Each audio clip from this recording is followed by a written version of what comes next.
ನಾಳೆಯಿಂದ 7 ದಿನಗಳ ಕಾಲ ಒಂದು ಮಾಕ್ ಡ್ರಿಲ್ಗೆ ಒಂದು ಕೇಂದ್ರ ಸರ್ಕಾರ ಸೂಚನೆಯನ್ನು ಕೊಟ್ಟಿರುವಂಥದ್ದು.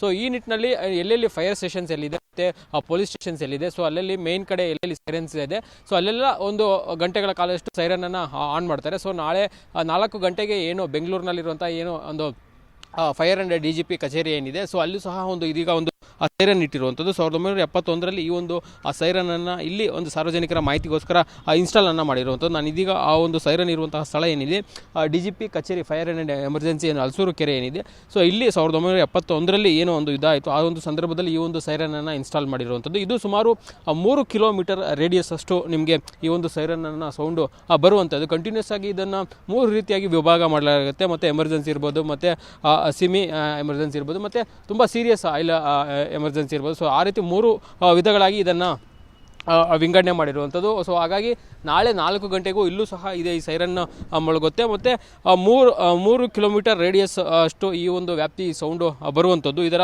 ಒಂದು ವ್ಯಾಪ್ತಿ 3 ಕಿಲೋಮೀಟರ್ ಇರುತ್ತೆ. ಮತ್ತು ಏನು ಈ ಒಂದು ಸೈರನ್ ಬಂದಂಥ ಸಂದರ್ಭದಲ್ಲಿ ಸಾರ್ವಜನಿಕರು ಯಾವ ರೀತಿ ಅಲರ್ಟ್ ಆಗಿರಬೇಕು, ಮತ್ತು ಈ ಒಂದು ಮೊದಲನೇ ಆ ಸೈರನ್ ಬಂದಂಥ ಸಂದರ್ಭದಲ್ಲಿ ಏನು ಮಾಡಬೇಕು, ಮತ್ತು 2ನೇ ಸಲ ಸೈರನ್ ಬಂದಂಥ ಸಂದರ್ಭದಲ್ಲಿ ಏನು ಮಾಡಬೇಕು, ಮತ್ತು ಕೊನೆಯದಾಗಿ 3ನೇ ಸಲ ಸೈರನ್ ಬಂದಂಥ ಸಂದರ್ಭದಲ್ಲಿ ಏನು ಮಾಡಬೇಕು ಅನ್ನೋ ನಿಟ್ಟಿನಲ್ಲಿ ಈಗ ಒಂದು 4 ಗಂಟೆಗೆ ಸಭೆ ಆಗುತ್ತೆ. ಆ ಒಂದು ಸಭೆಯ ನಂತರ ಒಂದು ಮಾಹಿತಿಯನ್ನು ಸಾರ್ವಜನಿಕರಿಗೆ ಇಲ್ಲಿನ ಫೈರ್ ಆ್ಯಂಡ್ ಎಮರ್ಜೆನ್ಸಿ DGP ಆದಂಥ ಪ್ರಶಾಂತ್ ಕುಮಾರ್ ಠಾಕೂರ್ ಅವರು ಕೊಡುವಂಥದ್ದು.